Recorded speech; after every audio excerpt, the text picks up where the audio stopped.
Hi, everyone. All right, this is your asynchronous lecture for week 13. Now, remember that you have a test coming up on Wednesday. It's going to cover sections 8.1 through 8.8. So this material that I'm covering right now isn't actually part of what's going to be on your exam next week. So don't freak out. It is, however, generally well-received content. It's not one of the hardest things you're going to do in this class. It's not even close. A lot of times instructors cover 9.1, 9.2, 9.3 all in 1 week just because they're short. They're all very short sections. So I'm going to go over 9.1, 9.2. I even thought about just doing 9.1 and then just saving 9.2, 9.3 for next week. But there is a little bit more to do when we get into the polar graphs in 9.4. Especially once we start talking about area and 9.6, some of that is going to take a little bit more time. So I do want to make sure that we save time to get that stuff done when we need to. I don't want to be rushing that. If anything, I just want to get these short sections out of the way. They're very short. If you look through your book, you're going to notice like it's like 2 or 3 pages, and then it's like the exercises pop up. But like I said, some of this other stuff is going to take some time. So we will first talk about 9.1 and 9.2. I'm going to talk about today, and even that it probably won't take a full 2 hours. I'm not planning on it taking a full 2 hours. There just isn't a whole lot to do here except to introduce these concepts to you. So 9.1, I'm going to give you some definitions here for parametric equations. So I had mentioned to you last time that you have these functions in your calculator. I'm going to show you what they are in a minute. But you've never used them before because you're always used to being in function mode. Well, we're going to talk now about parametric and polars in chapter 9. Today we're going to focus on parametric equations. And then we're also going to reintroduce this concept of a tangent line with parametric equations. So a lot of what this chapter does, 9.1 through 9.6, is it takes a lot of the concepts that you've already learned in calc, like for instance, taking a derivative and finding an equation of a tangent line, but it applies them to this new type of expression. It's not a function, but your equations are written in parametric form or polar form. So you're going to be doing the same types of things, just with different kinds of expressions. So that's what you're going to do. And then you're going to go through and you're going to find how to do arc length, how to compute the area inside a curve, things of that nature, just kind of depending on what mode you're working in. So I'm going to give you a definition here for parametric equations. Suppose, I know, it wouldn't be the start of a new chapter without a long definition, right? This one's not super long. You've had way longer. Suppose x equals, now we're going to be referring to x as x of t. We're going to be using these interchangeably. So instead of thinking about everything y in terms of x, we're going to be thinking of x in terms of t and y in terms of t. So suppose x equals x of t and y equals y of t are two functions of a third variable t.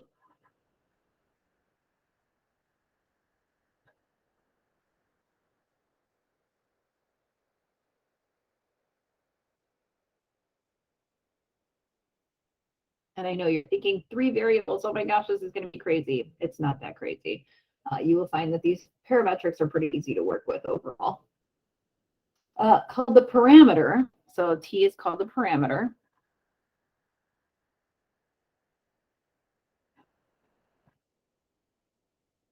That are defined on the same interval I.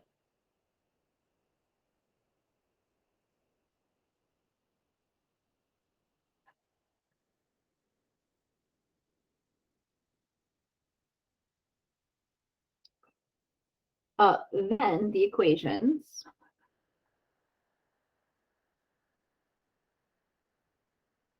x equals x of t, y equals y of t.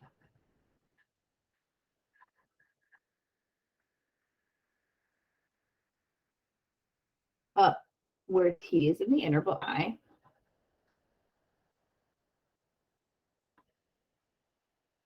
are called parametric equations.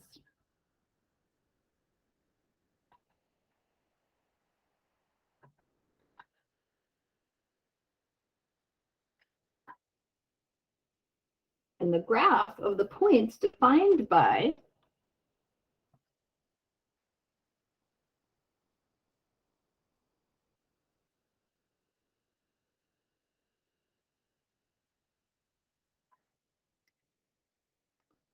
X and Y. So these are your points, your ordered pairs X, Y. And these are, of course, going to be written as X of T, Y of T. It's called a plane curve.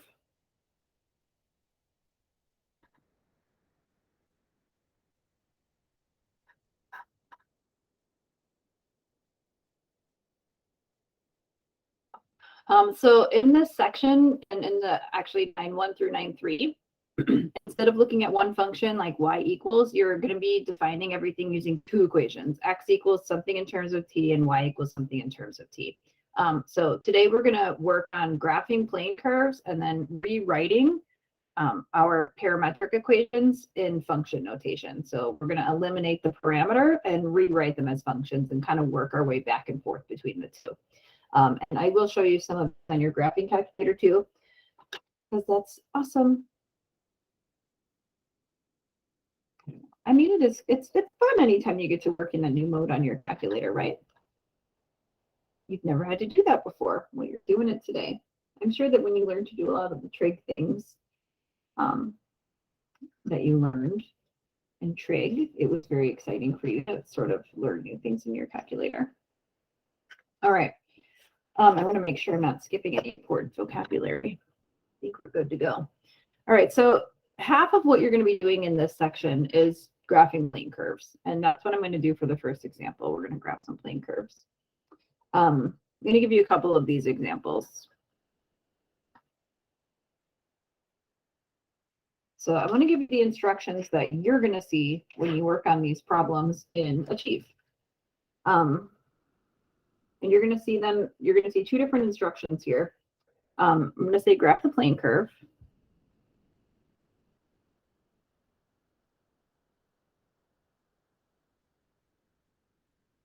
Indicate its orientation. So I should say, and indicate its orientation. When I say indicate the orientation, that means its direction.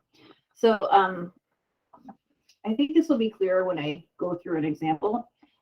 So I'm going to kind of hold off on talking about exactly what we use parametric equations for and what the orientation would represent until I get into the example. But we're going to graph the plane curve and indicate its orientation, which is the direction that it's heading. And then we're going to find the rectangular equation of the plane curve with the given parametric equations. So I'm going to say then find the rectangular equation by eliminating the parameter. I know I said I wanted to give you the exact same directions, but your directions do not say anything about eliminating the parameter. But if it comes up, I don't want you to be like, wait, what? What's eliminating the parameter? I want you to know. Okay, so I'm going to show you a series of plane curves here so that you can get a bunch of different types under your belt. We'll start with something linear. So the first example will be, and I want to make sure that I list these the way your book does. Okay, so your book always lists them as x of t. Sometimes I might just go shorthand and say x equals. It does not matter. Your book is just specific, wanting you to just know for sure that you're looking at parametric equations. X of t is t minus 4, and y of t is 2t plus 3. Okay.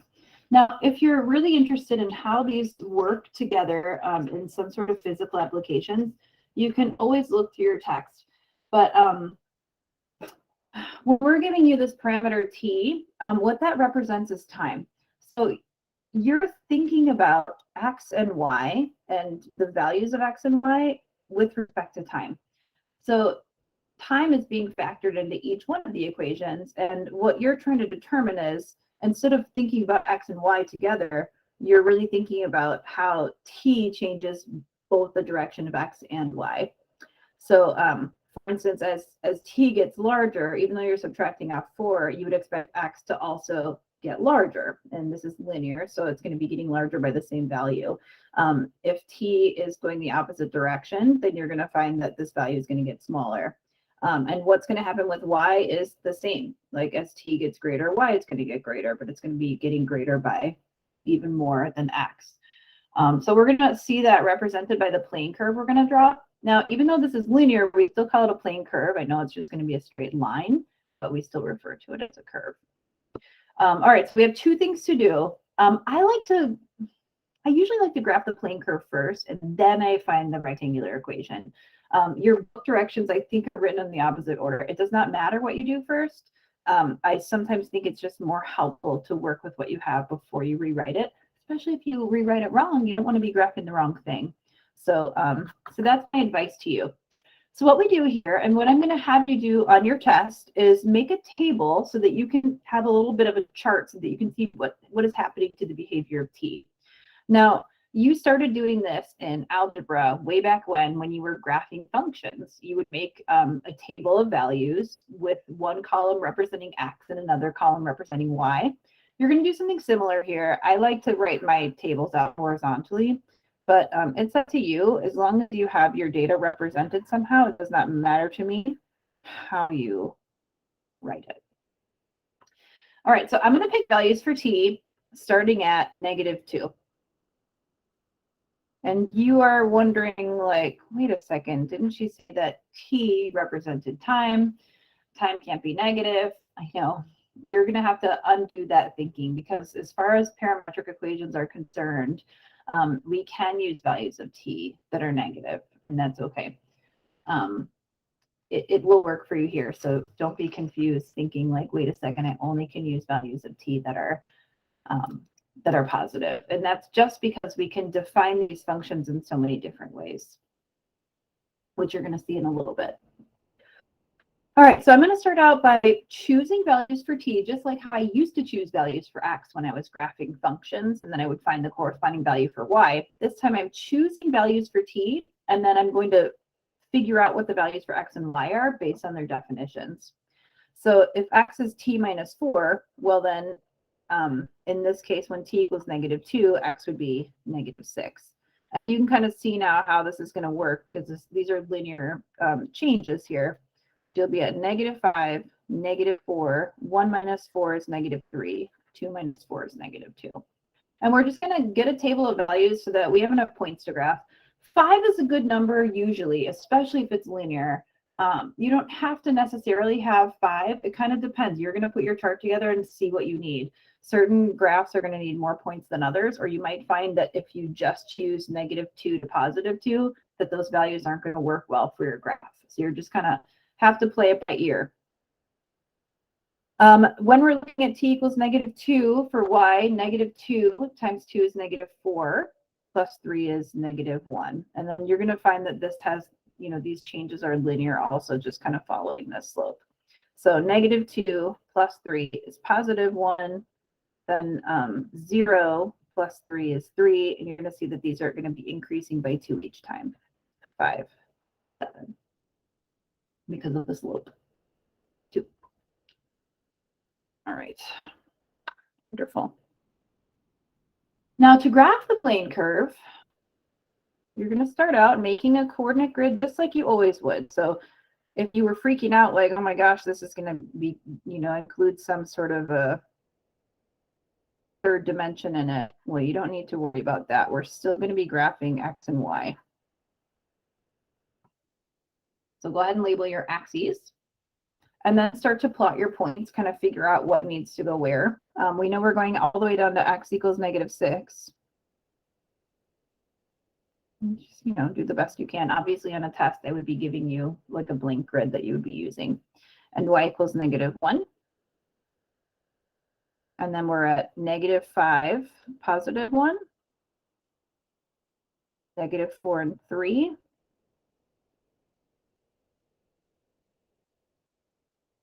still need this to look linear. So I want to make sure that I kind of put my crazy approximate values in the right place. -3, +5.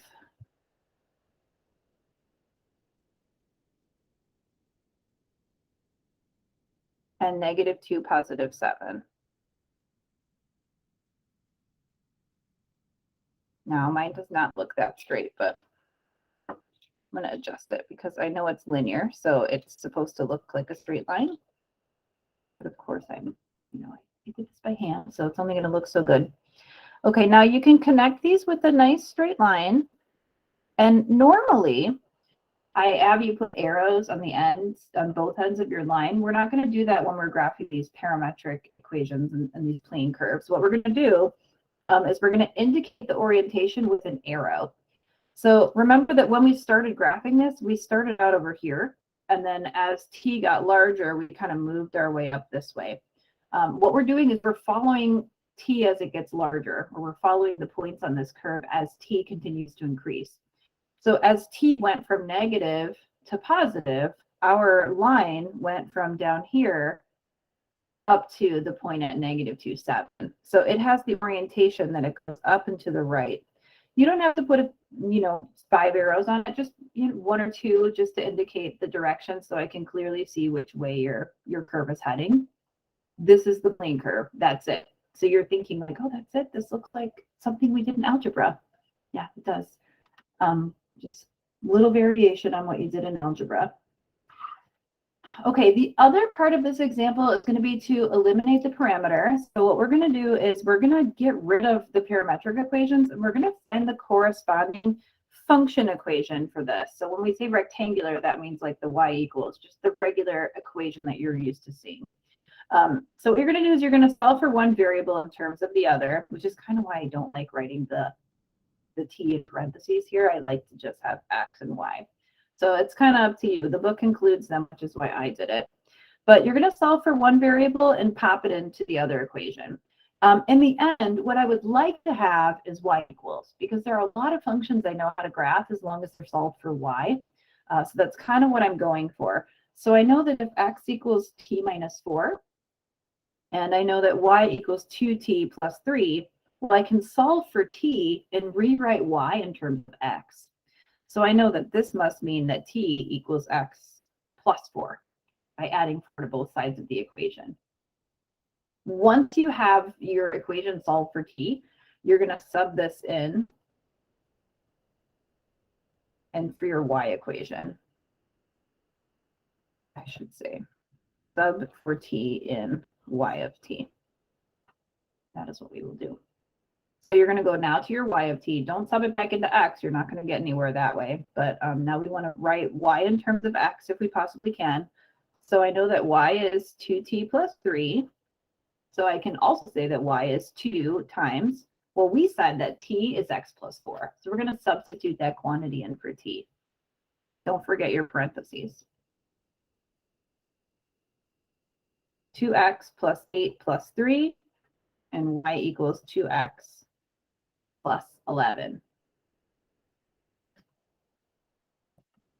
So you can see now that your graph should match this equation also. It shouldn't be something completely random that doesn't match. You're looking for a y-intercept of 11. You can't necessarily see it, but you can see that it's heading that direction, and that's where it looks like it's going to go. And the slope is 2, so you're going up to rise over run, up to right 1 as you work your way through this line. Now I want to show you how you would do this in your calculator. Gosh, we get to test out my new lighting conditions now, which are obviously really great. Maybe I can, I don't know, dark outside kind of. No, nothing. Remember, my lamp is gone. Well, it's over there. I can't pull it over here now. I'm going to have to get that emulator. You know, I hate the emulator, you guys. All right, this is a little bit better, maybe. What I need to do is find like a wedge. I don't have a wedge. I don't have a wedge. Oh, well. All right, you're going to go into mode. Mode is where you would go whenever you're trying to switch yourself from radian to degree, which you did a lot in trig. So go into mode, and you should be in function mode. Pretty much you've never been out of function mode. Scroll to the right to parametric, hit enter. If you want to hit enter again, fine. You shouldn't need to. And then exit back to your home screen. Now, what happens now is when you go to your y equals, you're going to have not just y1, y sub 1 and y sub 2, but you're going to have x sub 1 of t, y sub 1 of t, so on and so forth. Clearly, I had some stuff saved in there from, who knows, last time I taught Cal 2. So what I'm going to do now is I'm just going to type in my equations. I have t minus 4. Now, if you're wondering how to enter a t, you don't need to, because when you're in parametric mode and you hit this variable button, it knows to pull up a t. So it pulls up an x for a function, t for parametric mode, theta for your polar graphing, which we're going to be doing soon, and then the n I don't use like ever, so I couldn't really tell you much about it. I'm sure some of you will use it down the road. But we're going to enter t minus 4, so hit your variable button. And that's going to enter your t minus 4 for x, and for y, you're going to enter 2t plus 3. And I have mine, yours probably doesn't look like this. I have this little circle on mine. It kind of looks like a magnifying glass. If you've never used that before, what that does is it sort of outlines the graph as it draws it so that you can see it more clearly. So instead of it just being these pixels that move, it kind of turns it into this circle that you can see moving around your graph. Now, if you want to see that, which I always think is helpful, you can scroll up to it. There are a bunch of different options here. Notice I have some of these, well, no, maybe they're all bolded the same way. But if you click on it, enter, you can change the style of that line. There we go. You have to scroll through it using the right key. So you can make it dotted. That's really not very helpful here. But there are a lot of different things you could do. That's your standard line. That's your bold line. And then this magnifying glass I really like. Because the orientation matters here. That's why.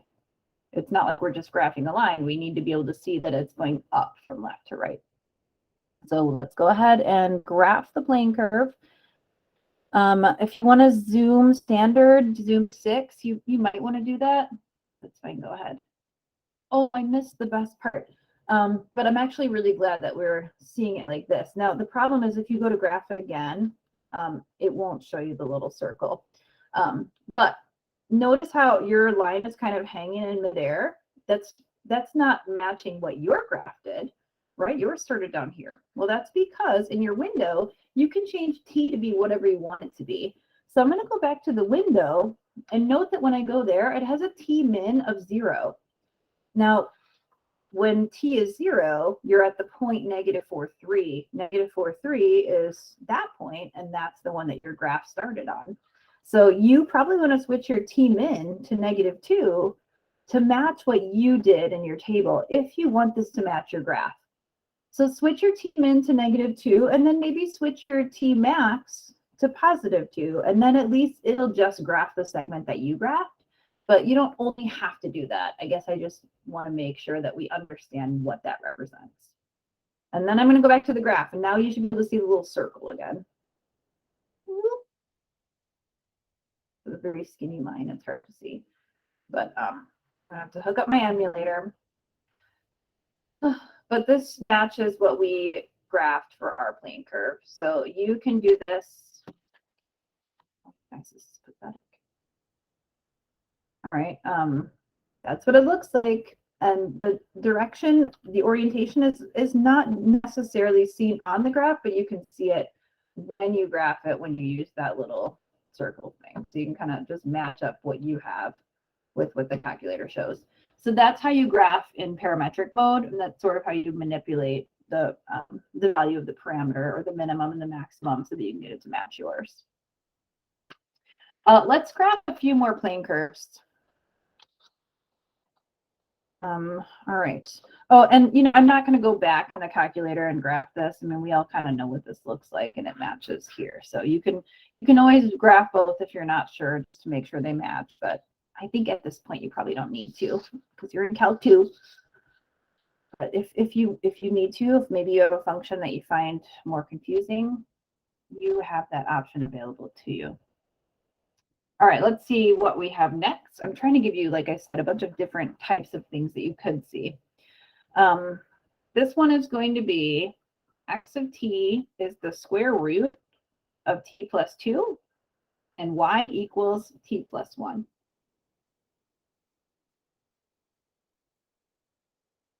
And again, we're going to come up with this table of values for t, x, and y. That is how we graph plane curves. And I think that this example is particularly instructive just because it's going to have some limitations on it. And you're going to see what I mean in a minute. We're going to have to put some restrictions on our answer that maybe aren't so obvious right now. If you'd like, go ahead and I want to show you something actually. Instead of starting at -2, start at -3. I don't know. It's not that big of a deal, but I still just want to talk about it because I think it's, you know, nice. I don't know. Okay, so starting at t equals -3, notice that we cannot actually figure out a value for x of t in that case, because you'll have -3 plus 2, which is -1. We can't take the square root of -1. If this happens, we can't come up with a value. You can just x it out. That doesn't mean like x the variable. It just means like we don't have a value for it. So even though we technically can evaluate y, we're not going to be able to come up with an ordered pair there.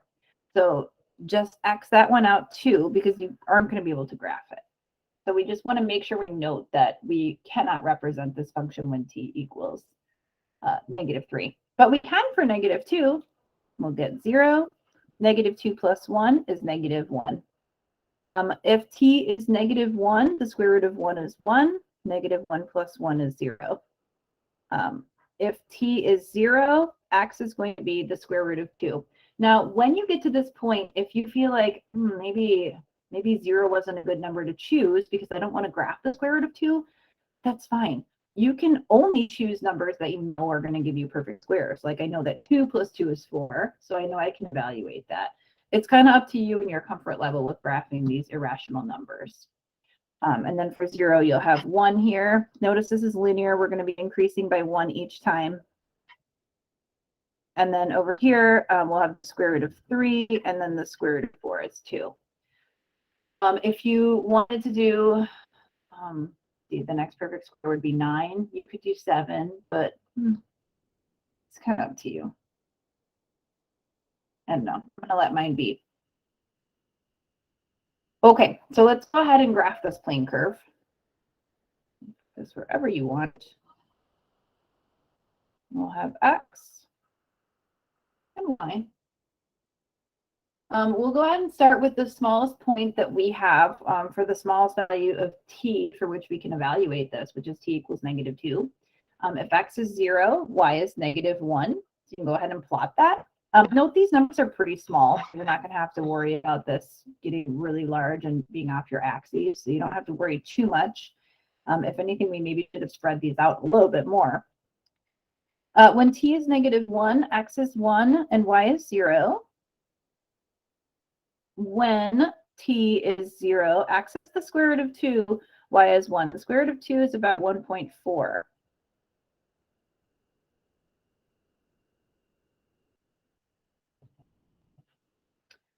Then we'll have the square root of 3, which is about 1.7-ish, and 2. Do the best you can, obviously. And then 2, 3 is going to be this point. Now, you're expecting this behavior to look something like a radical or some sort of quadratic function because of the type of function that we have here with this radical. So it makes sense that you aren't seeing a straight line in this case, but you're seeing a curve. Now, if you're wondering, like, well, is it a parabola? Maybe it's a parabola. You might find it easiest before you complete this graph to go ahead and eliminate the parameter in this case. But if you'd like to go ahead and complete the part of the curve that you have so far, we can do that. Make it a nice smooth curve if you can. Remember that as t got larger, we started first at this point at the y-intercept, and then we continued to head up and to the right. So you can indicate that direction with the arrow. If you were wondering, well, like, maybe what could have happened, notice that since we don't have values for t being less than -2, we actually can't graph anything to the left of here. You're going to see that represented when we eliminate the parameter. So I said that we normally would try to solve for x and then substitute back into y. Let's do that. We know that x equals the square root of t plus 2. Go ahead and square both sides, and you'll get x squared equals t plus 2. And remember, we're going to solve for t so that we can substitute this back into the y equation. So we know now that t is equal to x squared minus 2 by subtracting 2 on both sides. And then we can rewrite y. If y equals t plus 1, well, that means that y equals, go ahead and let x squared minus 2 represent t, and then plus 1. And then simplify. So you'll have y equals x squared minus 1. Okay, so the problem with this, I know you're reveling in it for a minute because you're like, oh, this is awesome. You're right, it is the parabola that's shifted down 1 unit. Remember, when you subtract 1, you're shifting your parabola down 1 unit. It is. However, this only works for values of x that are positive. Remember that you don't actually have a graph existing to the left of the y-axis. So we need to specify when we write this that x must be greater than 0. Well, we could technically say greater than or equal to 0 because we do have a point there.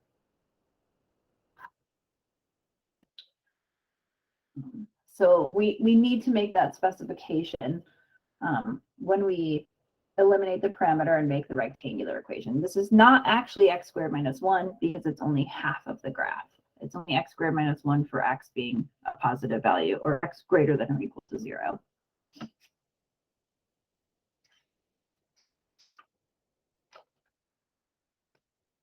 Okay. And then the last one of these that I want to show you, a little bit different. This is going to be C. X of t equals 3 cosine t, and y of t equals 3 sine t. Don't get upset. I know that when you guys see trig, you get upset. Don't get upset. All right, if you see these trig ones, my suggestion to you would be to rewrite that, eliminate the parameter first and rewrite the rectangular equation first. You'll find that it's probably going to be easier for you to graph this if you do that. Now, you don't have to. You could start at values of t that you know about, but you might want to check that after the fact. See, now I kind of don't want to change it up here for you. Well, okay.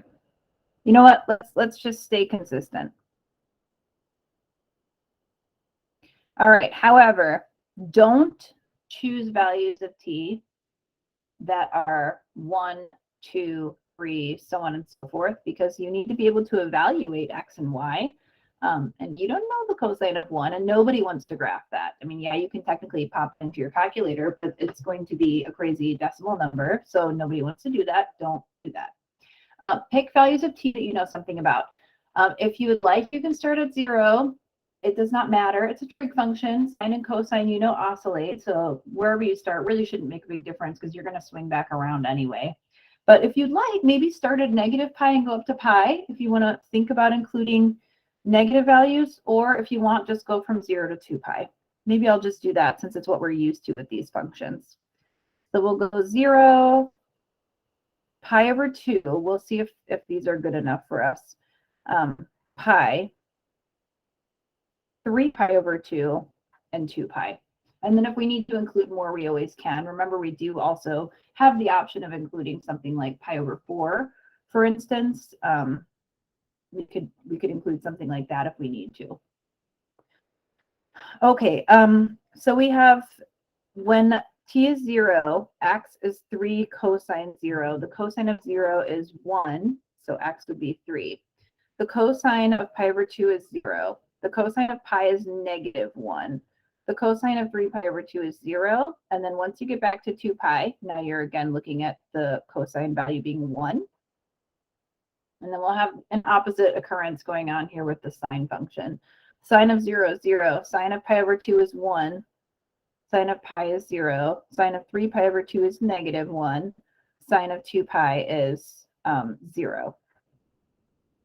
Okay, so what you have when you start to put this together, going up to 3, or out to 3 in all directions,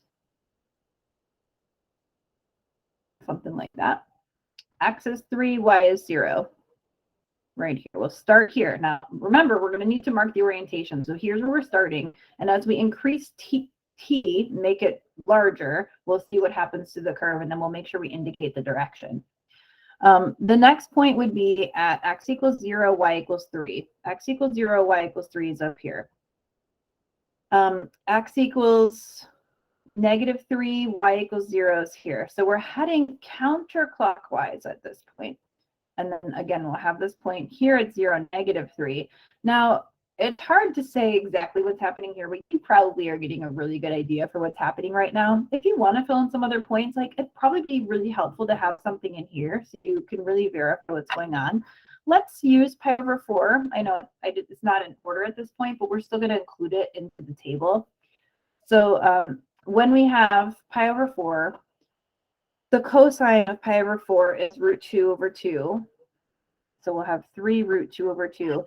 And the sine of pi over 4 is also √2/2. So then you'll have 3 √2/2.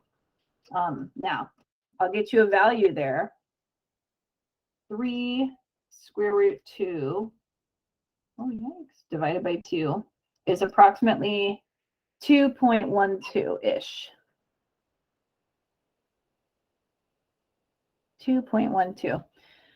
So if we have x equals 2.12 and y equals 2.12, we're going to be right about here and there. So you can see now that you're going to be looking at a curve oriented counterclockwise, and it's going to go through these points. And of course, if you were to try 3 pi over 4, 5 pi over 4, 7 pi over 4, you would find very similar behavior occurring in each quadrant. Now, let's say you were like, how does she know that for sure? How does she know it's not swinging around here in the middle? Well, for one, you can graph this in your graphing calculator, and it'll do this for you. Just go from 0 to 2 pi. You'll be able to see it there, but you are going to have to, of course, show me your work too. So we're going to go ahead and eliminate the parameter. So this one's a little bit weird for eliminating the parameter, but we're going to use a formula from trig, one of the Pythagorean identities. So I'm going to bring my equations over here. And I'm going to solve for x and y in this case. Not cotangent. Cotangent of nothing, cosine t. Divide by 3 on both equations. Now what we're going to do here is we're going to come up with an equation from geometry that you know something about. We're going to recall that sine squared theta plus cosine squared theta is 1. Well, you have cosine, you have sine. Doesn't matter, is it theta, is it t? It's a variable, who cares? So we know that x over 3 squared plus y over 3 squared equals 1. Now, if we were writing an ellipse, we would want to keep it in this form. However, you know this is not an ellipse because an ellipse would have different values in the denominator in each one of these cases. Oh, and we would, of course, distribute the exponent to the numerator and denominator. But in this case, if we're still going to distribute the exponents, it's not an ellipse because the denominators are the same. If the denominators are the same, we know it's actually a circle. So what we're going to do is distribute the exponents. You'll have x squared over 9 plus y squared over 9 equals 1.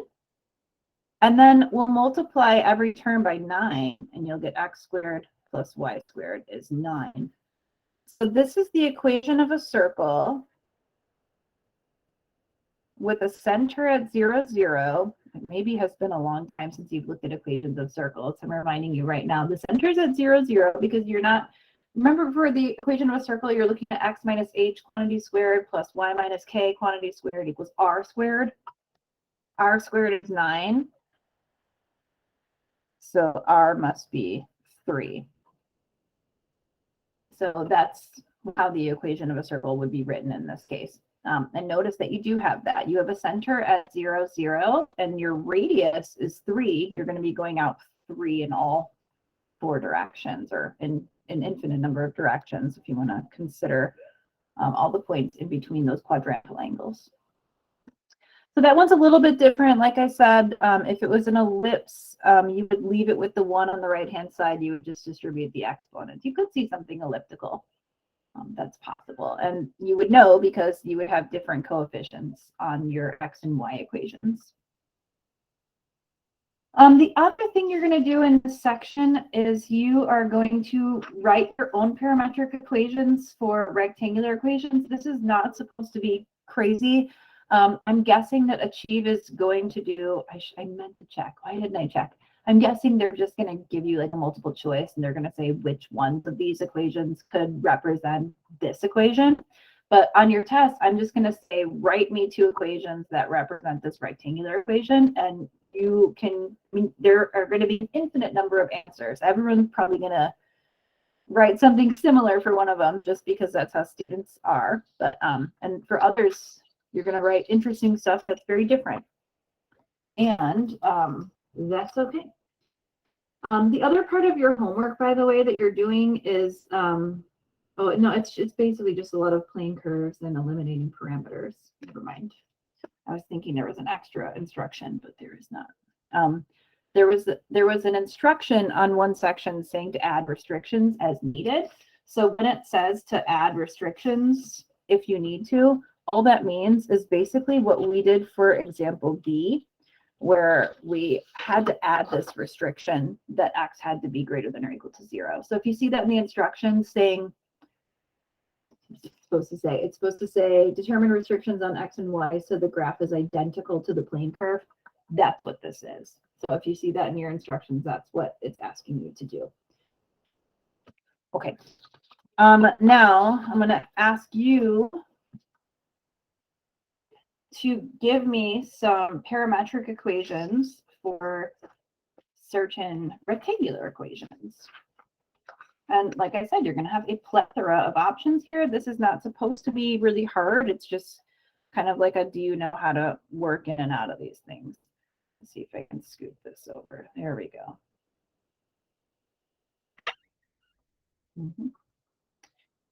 Wonderful.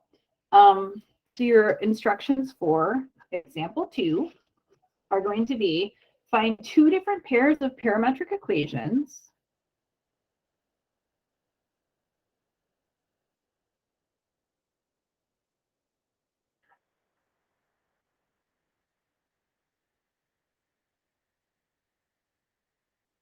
corresponding to each rectangular equation.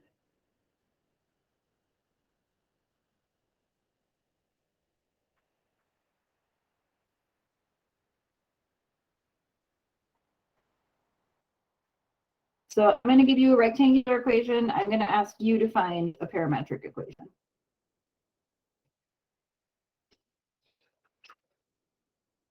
Nothing too crazy.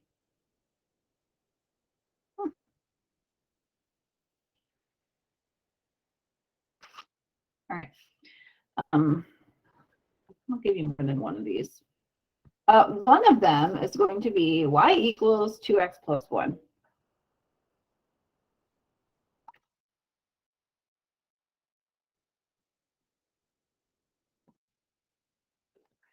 Now, this is going to be completely arbitrary. You're going to pick a t, and y is going to be, x is going to be based off that t, and y is going to be based off whatever x is, because remember that y is a function of x. So for 1, you can say let's let x equal t. That's a very common thing to do, extremely common. This is probably what everyone's going to do on their test. You're going to say let's let x equal t, and then if x equals t, y is equal to 2t plus 1. Done. There's one set of parametric equations. And by the way, you can always check these in your graphing calculator. You know, verify that this graph looks the same as that one in parametric mode. Okay, you could do something boring, which I know we should always do the boring thing because we know that it's going to lead us in the right direction. You could just let x be t plus 1, and then y equals 2 times t plus 1 plus 1. That means y equals 2t plus 2 plus 1, and y equals 2t plus 3. Now, these parametric equations will give you the exact same graph as this one, depending on where you start your t. If you start at t equals 0, well, for this set, x is going to be equal to 0. But if you start at t equals 0 here, x will be equal to 1. So the only thing that's affected here is your starting value. Some students like to get really fancy. I don't know why. Don't ask me why. I don't know why they do this, but you are more than welcome to get fancy. And they're like, okay, well, I'm not going to go this boring route. I'm going to do something more interesting. So they say, let's let x equal t squared, and then y equals 2t squared plus 1. Fine. That's fine if that's what you want to do. Personally, I like to leave it linear if I can. But you will find that these will represent that same equation. You can even check this in your graphing calculator on your own time, but they're going to work the same way. It does not matter. Like I said, personally, I wouldn't go quadratic if I were you, but you can, and it's fine. So that is one example of what you would do when I ask you to give me a set of parametric equations given a rectangular equation. I mean, I'm going to do one more of these, but they're all, like I said, going to work pretty much the same way. Let's see. I did want to give you one that was elliptical, though. Let me had it around here somewhere. What is it? Oh, yes.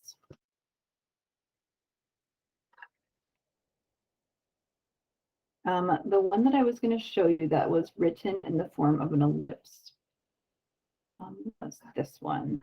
X minus 7 over 5 quantity squared. And you know what? I kind of want this to be even more like an ellipse. So you know what? I'm going to switch this out. I know I'm kind of cheating here by telling you what it is, but I was going to tell you eventually anyway, so I might as well not leave you in suspense. Plus y minus 4 over 144 equals 1. Remember that these quantities in the numerator need to be squared. If you have not looked at the equation for an ellipse in a very long time, remember these two terms are separated by an addition symbol, and you always are going to have squares in the numerator. Usually you're taking away something from the squares. Remember that all this is doing is just shifting your center away from the origin. So the center of this ellipse would be at 7, 4, which would be at HK. The minus is built into the formula. And then these values indicate the direction or how far away your vertices are from the center of the ellipse. You're not actually going to be drawing them in this section unless you're using your calculator. I don't think. I mean, it's possible that this could be part of your plane curve equation. That's possible, but in that case, you would probably be using your parameterized equation, and not this one. But it's kind of up to you if you want to use the ellipse. There are some formulas from not geometry, but algebra in your book somewhere. Note to self, I'm going to put up some conic section formulas. Note, Upload conic section formulas. D2L. Okay, you don't need them, but I think they're a nice reference to have, especially in this chapter. We're going to be seeing conics here and there. There used to be in our old book a whole section of nothing but conic reviews. So it would be circles, ellipses, hyperbolas, and parabolas. They don't have that in this book, which is fine. It was, you know, not really a waste, but you're not going to use it a whole ton in this chapter. All right, so what you're going to do is you're going to rewrite this so that you're going to get it into the form such that you have a quantity squared plus another quantity squared equals 1, so that you can rewrite this as sine squared theta plus cosine squared theta equals 1. That's what you're going for here. You might always see this with a number on the right that you have to divide by. Sometimes this ellipse might be in disguise, and that's okay. If you divide it out, you get this situation, you'll be like, oh, duh, I didn't even realize it was an ellipse. Okay, so I'm going to rewrite this as a quantity squared by taking the square root in each denominator and just squaring that whole term. And now that I have that, I can go ahead and say, well, maybe we should let x minus 7 over 5 be sine theta. If you like to let x go along with cosine, that's fine too. It doesn't matter. You pick one. These are arbitrary. They're wherever they are. If you like cosine with x, that's fine. We'll do that. We'll let cosine t equal x minus 7 over 5. And we'll let sine t be y minus 4 over 12. Now remember, we are writing parametric equations to data here. So I have these for you. You're going to just solve these for x and y so that you can get x and y written in terms of t. So we'll have 5 cosine t equals x minus 7 and 12 sine t equals y minus 4. And then solve for x and y. So x is 5 cosine t plus 7, and y equals 12 sine t plus 4. And you can start this wherever you need to. You know what? I just realized that I wanted to show you the ellipse, but this is not one where I would ask you, give me 2 different sets of parametric equations, because there really isn't one that's straightforward like this. Again, you could switch out the t for something else, but then you'd have to back substitute it and you'd get into sort of a mess. So one pair of equations is okay here. On your test, I would not ask you for something that was written in this form to come up with 2 examples. I wanted to show you the ellipse, and then I ended up just doing this. And that's fine.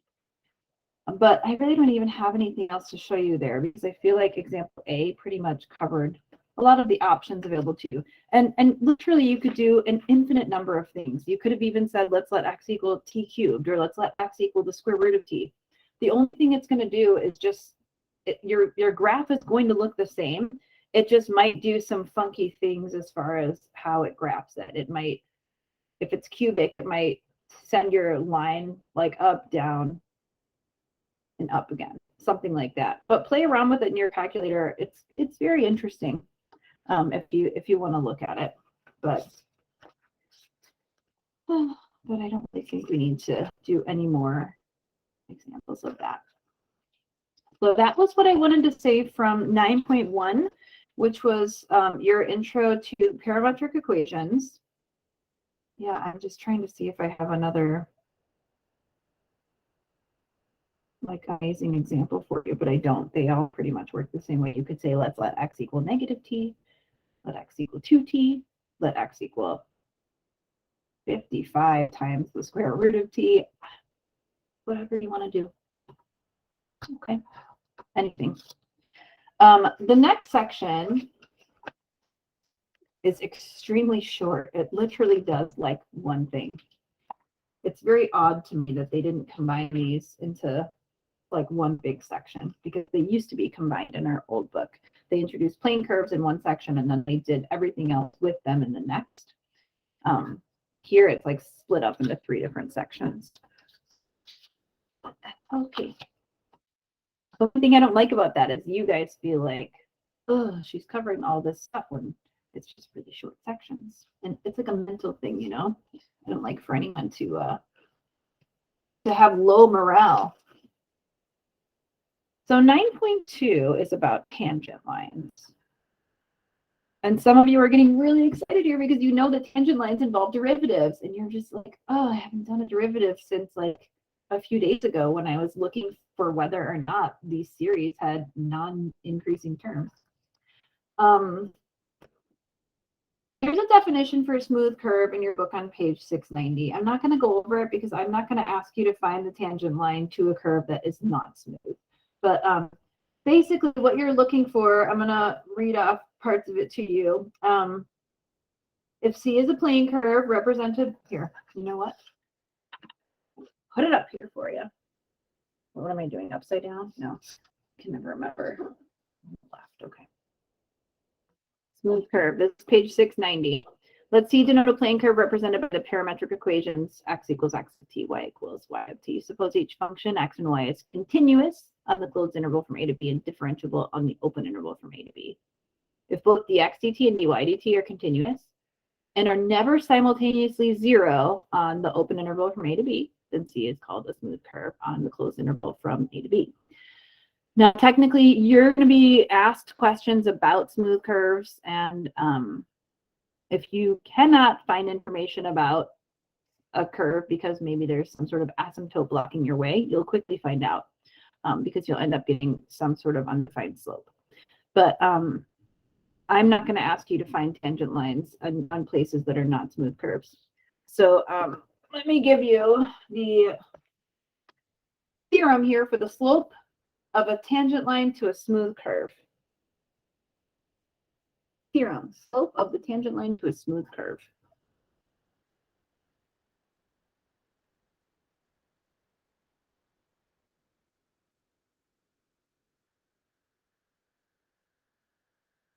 I need some chocolate for like ASAP.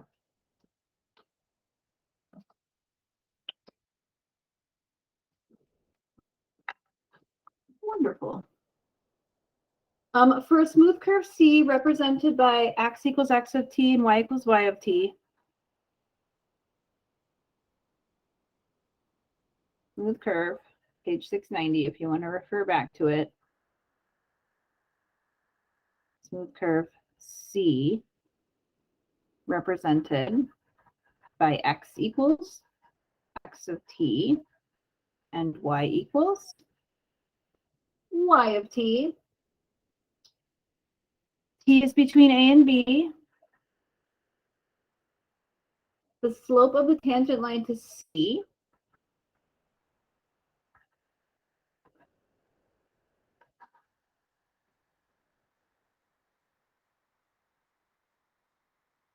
at the point xy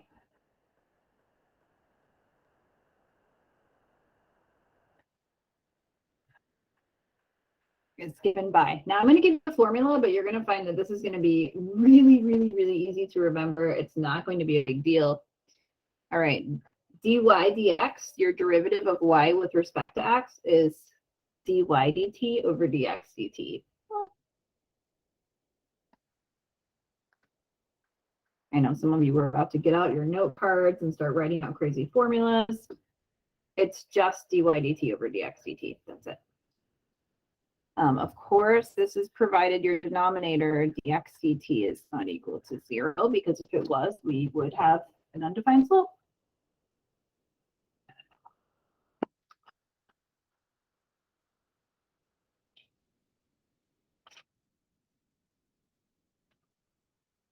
Okay.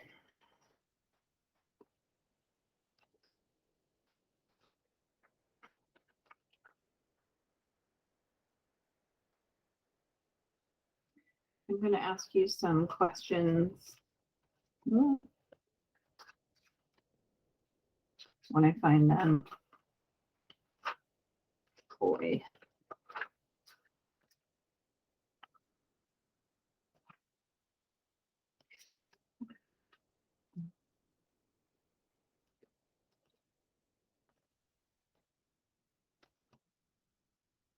All right.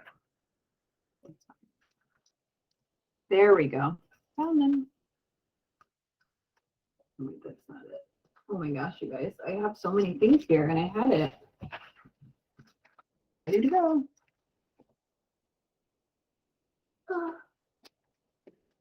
Okay. I got it. Now I officially do have it. Okay. We are going to find the derivatives of the parametric equations.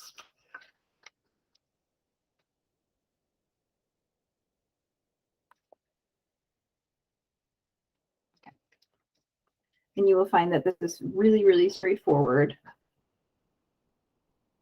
Example 1. I'm going to again give you your text directions, which don't want any confusion. Find dy dx. That's it. Find dy dx. And then next we'll talk about finding an equation of the tangent line to the curve. But right now we'll just focus on finding the derivative.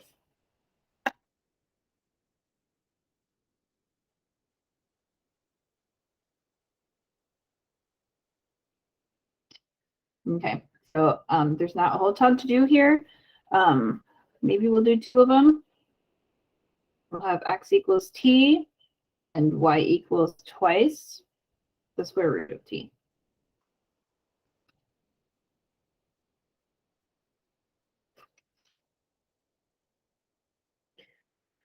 Remember that dy dx is just dy dt over dx dt. So dx dt, the derivative of x with respect to t, is 1. dy dt, if you'd like to rewrite y using a rational exponent, you might find that to be easiest for taking a derivative.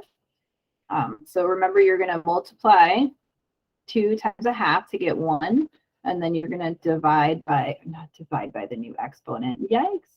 I'm like a robot talking about integration. You're going to decrease the exponent by 1. So 2 times a half is 1, and then 1/2 minus 1 is negative a half. You can leave it like that, or you can write it as 1 over the square root of t, whatever you decide to do. And then you'll have dy dx being dy dt divided by dx dt, which is 1 over the square root of t. That's that.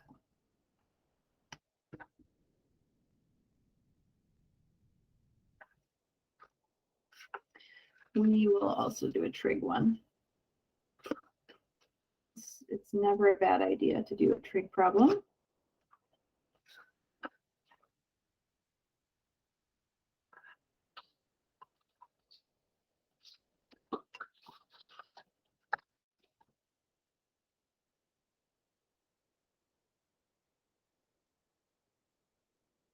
So we will do, I'm just writing, oh, here, I'll write it as x of t just so I can make sure that I'm matching what your book does. X of t equals 4 cosine t, and y of t is 16 times the sine of t. And we are looking for dy dx. So first we'll take dx dt, the derivative of x with respect to t. Remember, the derivative of cosine t is negative sine t.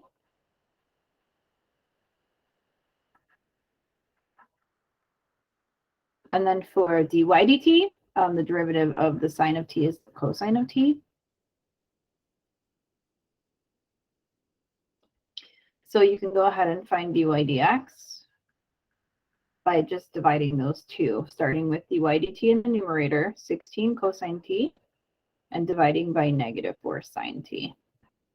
And you'll get, if you want to rewrite it as cotangent, you can. Some students don't want to write 2 trig functions if they can get away with just writing 1. Leave it like that. There's your derivative.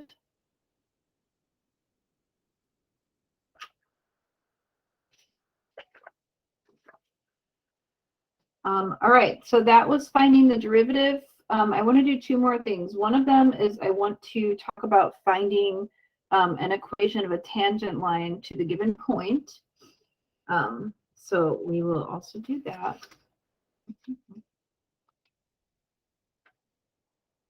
Yeah, we don't need to worry about any derivatives. So you are going to be asked to find an equation of the tangent line to the curve at the given number.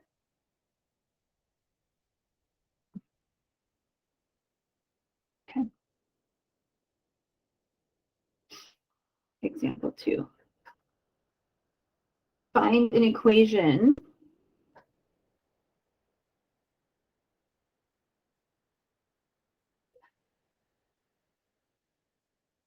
of the tangent line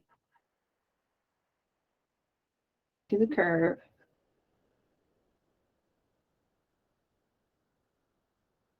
at the given number. It's also going to have like a graph the curve and the tangent line thing. That's going to be, I'm assuming, part of a multiple choice. I'm not too worried about you being able to graph it because you're going to have an equation of a tangent line and you know how to graph a plane curve already in your calculator. So I am not really worried about that. So yeah. Okay. I'm going to give you a point and we're going to look for an equation line at the given point. Now, actually, that's sort of misleading when I say I'm going to give you a point, because what I'm actually going to give you is a t-value. Let me show you what this will look like.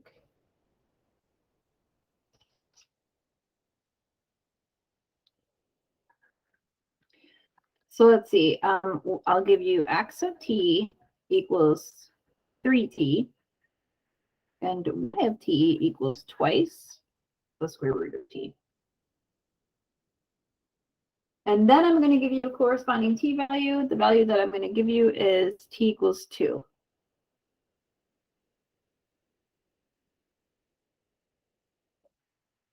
So in order to find the equation of the tangent line, we need to get the slope first. And then once we get the slope, we can use point slope form to find the equation of the line. That's what we're going to do next.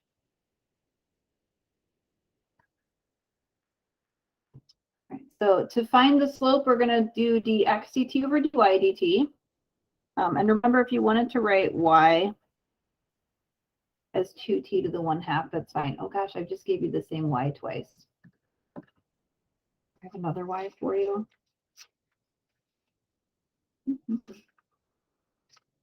Well, I mean, they're all going to work similarly. I didn't realize I had basically the same example for you twice. Sorry about that. I think that you will get the gist, though. I don't really think it's the derivative that's going to be a problem for you.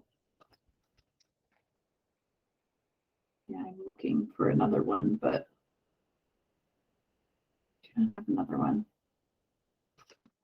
All right, dx dt is 3. dy dt is going to be 1 over the square root of t, because we just talked about that one. And then we'll get dy dx.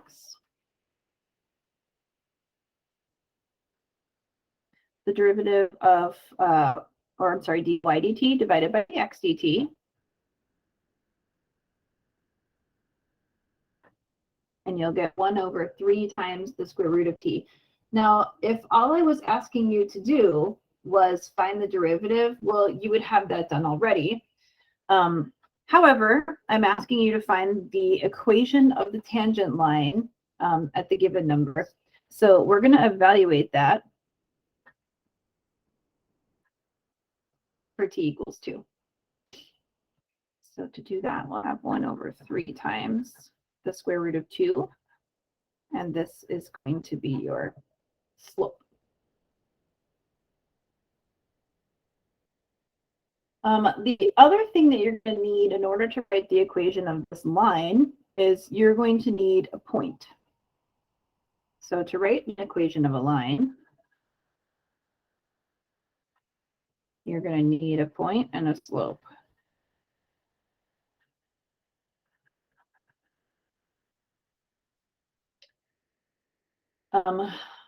Remind you of what the point slope form is. Y minus y sub 1 equals m times x minus x sub 1, and your point is x sub 1, y sub 1. It's been a while since we've done this. Even for those of you who had Calc 1 in the summer, this is probably like, oh, I barely remember this. Well, I'm reminding you now. Since you're going to need a point, we're going to need to figure out not just what's happening at t equals 2, but we're going to have to look at what's happening to x and y when t equals 2. So if t equals 2, you'll have x of 2 is 3 times 2, which is 6, and y of 2 is 2 times the square root of 2. And now you will have a point. Your point is going to be xy 6 and 2 square root 2. Now you can use your point and the slope to write an equation of the line. And if you want, we can graph this one. It's always kind of nice to see the equation of the tangent line, I think. Okay, so y minus y sub 1, so it's y minus 2 root 2 is equal to m, your slope, 1 over 3 root 2 times x minus x sub 1, which is 6. Now, you're going to have to put this in your calculator, so you're going to have to simplify it at least a little bit. I'm looking at your text, and it leaves this in slope-intercept form. So in slope-intercept form, you're looking at y equals mx plus b. So we should probably leave ours like that. Some of these are going to be a little bit harder to simplify, though. So you'll have 1 over 3 root 2x minus 6 over 3 root 2 plus 2 root 2. I'm okay with this for your test. I really, gosh, you know, I don't think that you would see anything like this in Achieve anyway, just because I kind of picked these numbers at random. But you would want to combine those two by getting a common denominator. We don't need to do that, just to check the graph in our calculator, however. Here's the equation of the tangent line. He's coming up. Okay.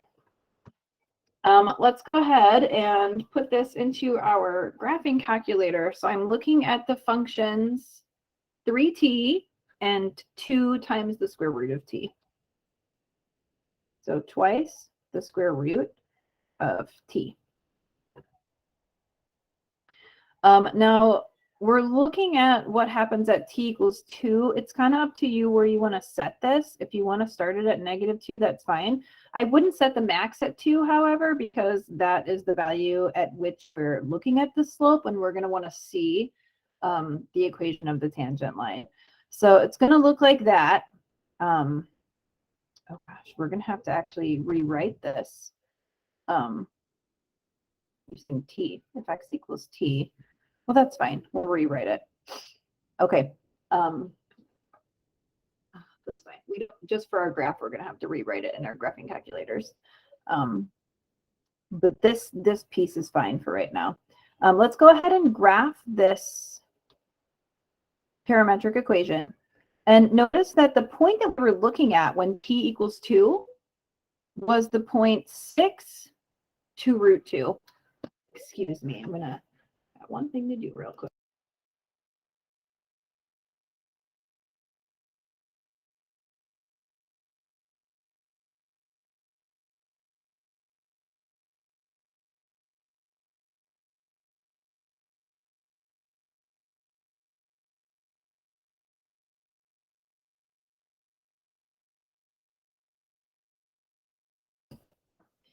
The only day my 4-year-old refuses to nap is the random day that I decide to record an asynchronous lecture at nap time.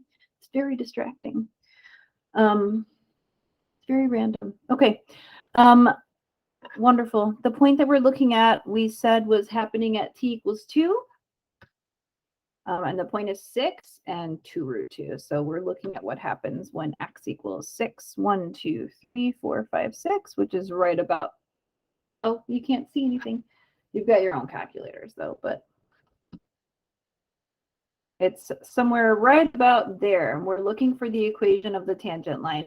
Now we should technically be able to parameterize this by saying that we can write, because remember, we're going to have to graph this.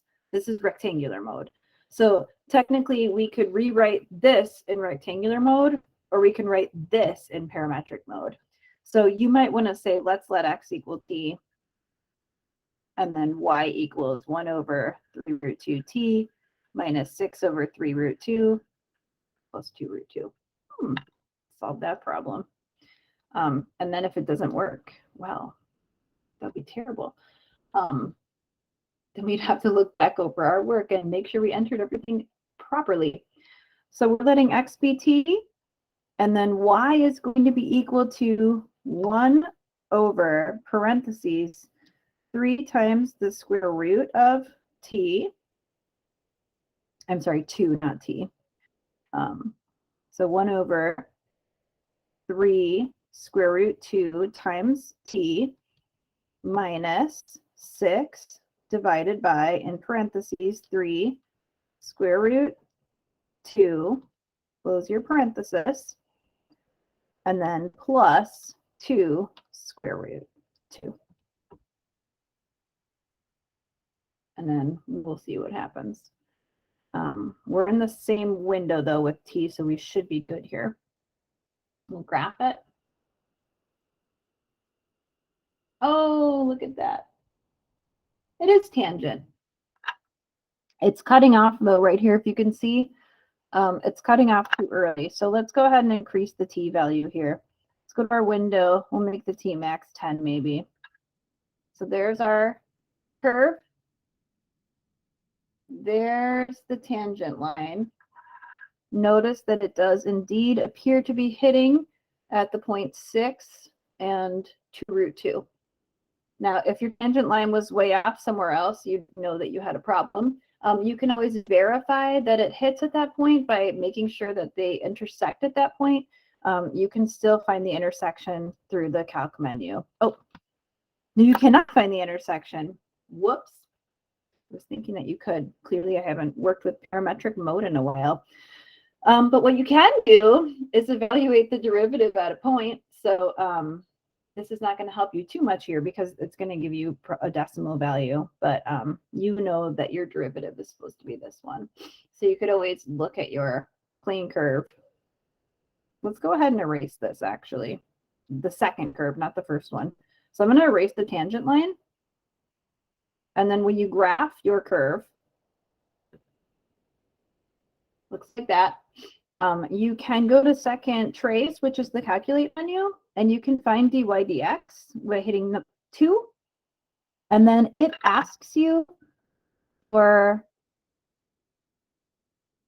let's see what we enter here. Y equals 2. No, it's t equals 2. Sorry, not y equals 2. T equals 2. And then it should pop up. All I did was hit 2. And it came up with a t equals. And it gives you the derivative as 0.2357023. And you can, of course, go back to your main screen and verify that that's the decimal approximation of 1 over 3 root 2. 3 square root 2. 0.2357023. So you can actually technically find the derivative, or at least maybe not the exact form, but a decimal approximation of the derivative by looking at your graph, looking at the parametric form there. I can do one more of these just because I think it's a good idea. And then I'll do one more example after that where we talk about vertical and horizontal tangent lines. I was just about to say, does anyone have a question about this? Because I feel like a lot of things just happened, but you can't answer me. If you do have a question about this, feel free to email me about example 2A on your notes for 9.2.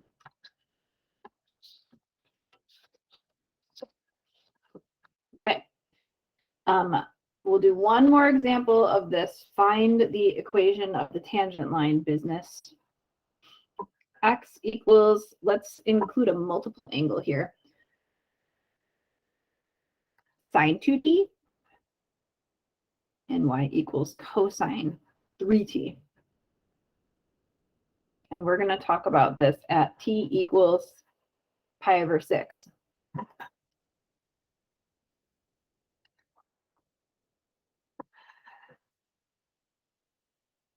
right. dx dt. Remember to use the chain rule here. The derivative of sine is cosine 2 cosine 2t. dy dt is negative 3 sine 3t. And then we'll look for dy dx by taking the ratio of the two.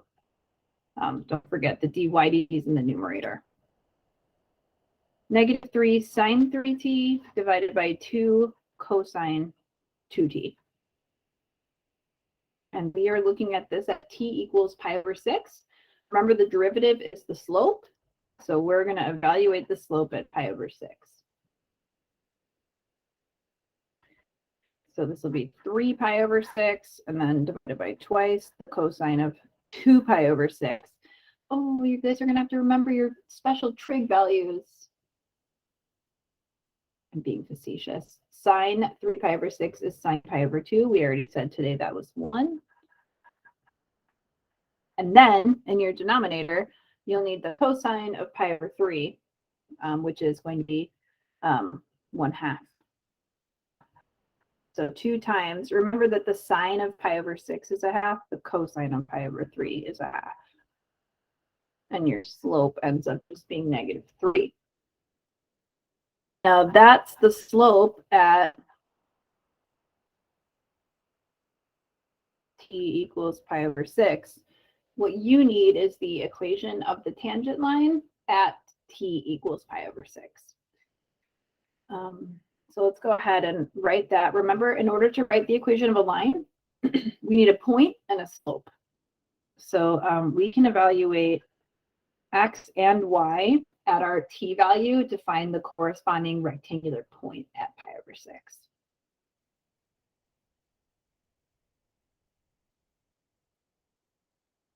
The sine of pi over 3 is root 3 over 2. I'm giving you guys a lot of radicals. Then you will evaluate your y function at t equals pi over 6, which is cosine, and then 3 pi over 6, which is cosine pi over 2. The nice thing about that is that the cosine of pi over 2 is 0. So you won't have to worry about that. So here's your point, and there's your slope. So the only two things you need to write an equation of a line are a point and a slope. So we're going to do y minus y sub 1. That's why I said that was kind of nice for you. You don't have to worry about having that constant that you have to add in. Equals m times x minus x sub 1. And then we'll simplify. So y equals negative 3x plus, and then 3 square root 3 over 2. If you took Calc 1 with me, we always left our equations in the form y equals. Sometimes your book I know with WebAssign, which is what we had over the summer and last spring, your book accepted lots of crazy answers for equations. However, when I'm looking at the examples in your book, they all, not that many actually, but they're listed in slope-intercept form with y equals. And this is how I'm going to ask you to leave it on your test. So on your test for chapter 9, I'm going to say write your equation in slope-intercept form, and this is what you're going to do. So this is the equation of the tangent line. Remember, if you want to show this in your calculator, your tangent line, you can write using parametric equations, because if you're wanting to do these in parametric mode, you're going to also have to have your tangent line in parametric mode. So you can let x equal t and y equals negative 3t plus 3/2 root 3. If you would like, we can do that. And I feel like we just did that in depth for the last example. So I'm gonna leave that there for you. But if you have questions on it, please feel free to email me or pop into Monday's office hour, which they've been kind of boring lately, which it's not a bad thing as long as everybody's on board. Fine. You don't have to come to this in an hour, just if you have questions for you. The last thing I want to do is find points where the tangent line might be horizontal or vertical. So this will be example 3. Find points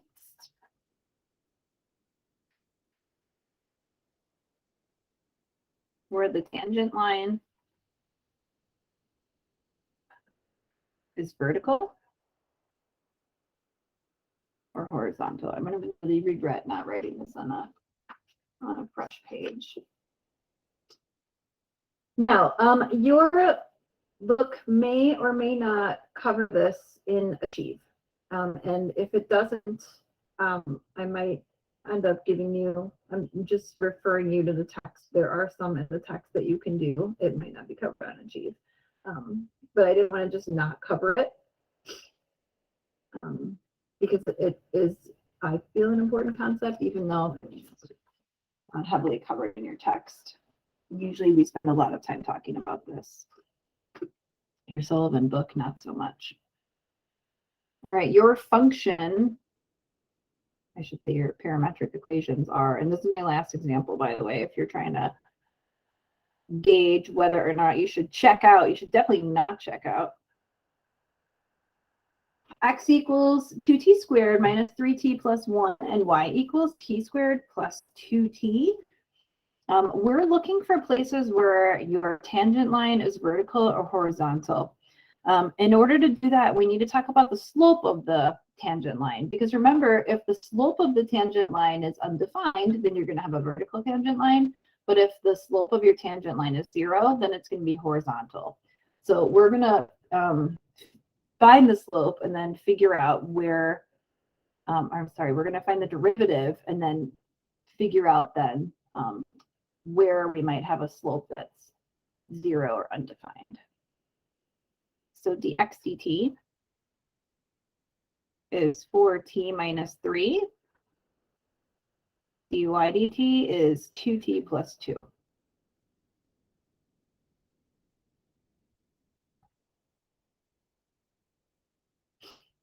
Okay, so we have dy dx is 2t plus 2 divided by 4t minus 3. Try not to invert those. I know sometimes it can be hard to do because we always find dx dt first, and somehow it always ends up being the top one that we find, kind of depending on how you lay out your work. Just make sure you're doing dy dt in the numerator and dx dt in the denominator. Okay, so here's your slope. Now, of course, the value of this slope is going to be dictated by the value of t. So what we're looking for is we want a value of t that's either going to make this slope 0, or we want a value of t that's going to make this slope undefined. So first, let's start with 0. So if I'm talking, let's focus first on horizontal. If I'm looking for places where my tangent line is horizontal, I want my slope to be equal to 0. In order for a fraction to be equal to 0, I need the numerator to be equal to 0. So I'm going to set 2t plus 2 equal to 0.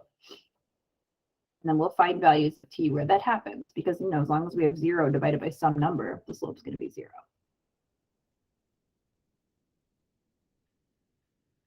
Okay. Now, when t equals -1, we end up having a slope of 0. If the slope is 0, the tangent line is horizontal. Let me make sure for each of them, find points where the tangent line is horizontal or vertical. Okay. I'll make sure there wasn't anything I was skipping there out of the directions. Now, all we need to do is find points where this occurs.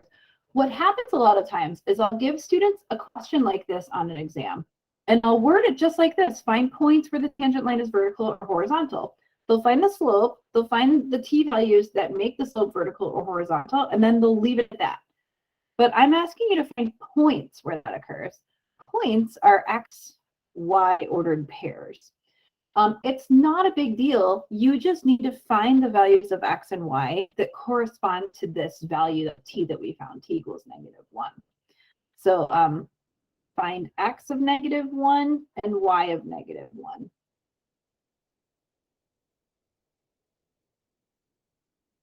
Using your original definitions here, not the derivatives. We're just trying to find the actual points on this curve. So y of -1 is -1 squared plus 2 times -1. And then the points end up being, let's see, 2 plus 3 plus 1 is 6. 1 minus 2 is -1. So for horizontal, you have 6, -1.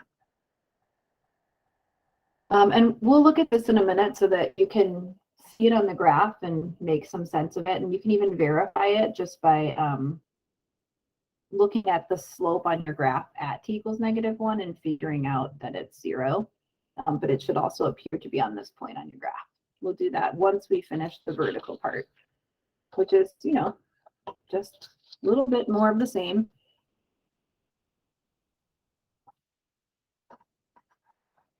To find places where you might have a vertical tangent line, we're going to take the denominator of your slope and set it equal to 0, because if I divide by 0, my slope is undefined. And if we have an undefined slope, we have a vertical tangent line. So we're going to take our 4t minus 3 and set it equal to 0 and solve for t. So 4t is 3 and t equals 3/4. However, remember, I'm asking you for points. So you need to find x of 3/4 and y of 3/4. You're going to do this the same way. I will give you the values, though. They are -1/8 and 33/16.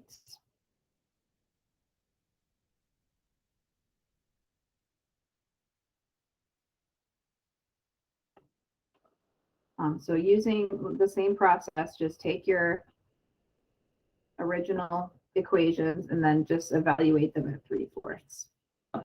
You get -1/8 and 33/16.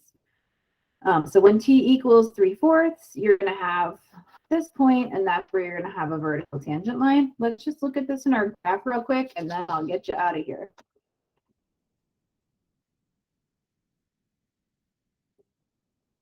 Okay. Oh my goodness. There we go. I'm going to go back to my x and y equals in parametric mode. I'm going to enter my equations. 2t squared minus 3t plus 1. And then for y, I have t squared plus 2t.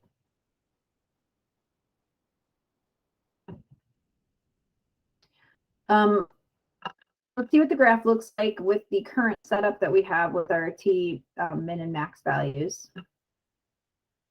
Woo. Oh, look at that.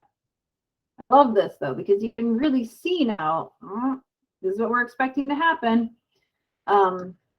We were looking at the point 6, -1, having a horizontal tangent line. Well, that point's right about here, and you can see where a tangent line that passed through there would have to be horizontal. You can, of course, come up with an equation for that and graph it using what we did in the previous example. Or you could just also go to calculate the derivative and then make sure you're calculating it at t equals -1. That's where we found the slope to be horizontal, and you can check your answer this way. So just type in -1. And it will tell you the slope at that point. I'm going to try to read. Oh, there it is. dy dx equals 0. So then you'll know that you did this correctly. Now, The unfortunate thing is when we try to do this for the vertical tangent line, you're just gonna, I think, get a domain error, but we might as well try, right? So let's calculate again, number 2, the derivative. We're gonna look at that now at t equals 3/4, because t equals 3/4 was the value that we found for the vertical tangent line. So enter in 3/4 or 0.75 since it's terminating. And it gives you an error divided by 0, which normally an error is a bad thing. For you, in this case, it's a good thing. Because if you hadn't gotten an error, then you would have had some sort of a slope there. And you're not expecting there to be a slope there because the slope is undefined. So you have a vertical tangent line. So that is how this will work. No big deal. Just taking these simple derivatives, taking the ratio. I mean, the only confusing thing, if you want to call it that, is just getting your points back, X and Y. Students forget about that. That's it. I'm going to put up some homework for you from 9.1 and 9.2. You'll be graphing plane curves. You're going to be writing parametric equations for rectangular equations. I'm sure that it will just be multiple choice because there are an infinite number of possibilities there, and you can't, they can't accept every possible answer that you're going to try to throw at it. And then you will be in this section talking about finding the derivative for parametric equations, and then also finding equations for the tangent line at a given point. And then also, hopefully, if the exercises exist, if they don't, I'm going to write them down for you right now. Finding places where you have vertical or horizontal tangent lines. Now, I'm not going to require you to do this in case it's not on Achieve, but it's page 694. I might ask you to do something like this on a test. I usually do. And if it's not covered in the homework, I'm going to be super annoyed. So it's page 694, 27 through 30. You should also be able to find it in your e-text. I'm going to say it's optional, but I will definitely do those problems because you're very likely to see them on the test. I'm not going to collect them. Make a note to yourself right now so you don't forget about them. And that's it. So those are the first 2 of 6 sections in Chapter 9. You have a test covering 8.1 through 8.8 on Wednesday, which is the 17th. So this homework that I'm assigning now will be due the following Monday, which is the 22nd. So your 9.1, 9.2 homework, if you don't want to start it until after your test, that's fine. It's going to be due the 22nd. You don't have class the 24th. Why am I doing this on this little teeny tiny? Ay. All right. No class on the 24th. The 9.1, 9.2 homework will be the 22nd. I will, however, have another asynchronous lecture for you. 9.3 and probably most of 9.4. 9.3 is really short, kind of like 9.2. 9.4 will take a little bit more time. So I'm probably going to combine both of these into their own async lecture, which will be, let's see, no class the 24th. Wait, am I missing an async lecture? Yeah, I am. This is technically coming out the 15th. This would be coming out the 22nd. So the homework would be due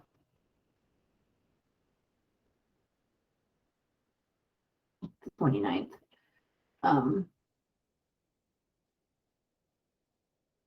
Since you don't have class the 24th, I might even just extend this out because there's no use in having it due and then having me not even see you for like another 10 days.